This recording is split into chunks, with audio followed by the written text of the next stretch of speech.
حضرت بلال حبشی رضی اللہ تعالی عنہ کے والد گرامی ربا ہیں، تو اس لیے بلال بن ربا انہیں کہا جاتا ہے۔ اور دوسرے صحابی ہیں بلال بن حارث رضی اللہ تعالی عنہ۔ وہ کہتے ہیں ایک زمانے میں قحط پڑ گیا اور لوگ حضور کے روضہ انور پہ گئے اور جا کے وہاں فریادیں کی کہ بارش نہیں ہوتی اور لوگ قحط میں مبتلا ہیں۔ تو حضرت بلال بن حارث فرماتے ہیں کہ مجھے خواب میں حضور کی زیارت نصیب ہوئی، اور آقا کریم علیہ السلام نے فرمایا کہ عمر سے کہو کہ لوگوں پر نرمی کرے، تو لوگوں کے اوپر ذرا نرمی کرے، جو سختی زیادہ کر رکھی ہے اس کو تھوڑا کم کرے۔ اور پھر اس کے بعد اتنی بارش برسی کہ جو جانور تھے وہ فربا ہو گئے، اور مسجد نبوی کے طرف میں گھاس اگائی۔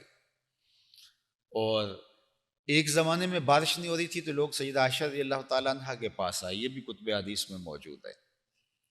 تو کہا کہ بارش نہیں ہو رہی، کہا تم ایسا کرو کہ حضور کے حجرہ انور اور حضور کی قبر کے درمیان، یہ جو چھت ہے حجرہ انور کی، آسمان کے اور حضور کی قبر انور کے درمیان، اس میں چھوٹا سا سوراخ کر دو، جب آسمان حضور کی قبر کو دیکھے گا کھل کے برسے گا۔ اور پھر ایسا ہی کیا گیا اور خوب بارش ہوئی۔ آپ نے اگر گنبد خضرا کو بغور مطالعہ کیا ہو تو اس کے اوپر ایک سوراخ موجود ہے جس کو کور کیا ہوا ہے، یہ اسی جگہ پر اسی نشان پر ہے۔ جب گنبد خضرا تعمیر کیا گیا تو اس سوراخ کو بند نہیں کیا گیا تھا، لیکن اس کو کور کیا گیا، لیکن وہ نشان ضرور رکھا گیا تاکہ پتہ چلے کہ یہ وہی نشان ہے جہاں ام المومنین سیدہ عائشہ رضی اللہ تعالی عنہا نے سوراخ کرنے کا کہا۔ تو کہا اگر اپنی جانوں پہ ظلم کر بیٹھو تو میرے محبوب کی چوکھٹ پہ آ جاؤ اور اللہ سے استغفار طلب کرو، پھر رسول کریم تمہارے لیے استغفار طلب کریں گے۔ لوجد اللہ تواب الرحیم۔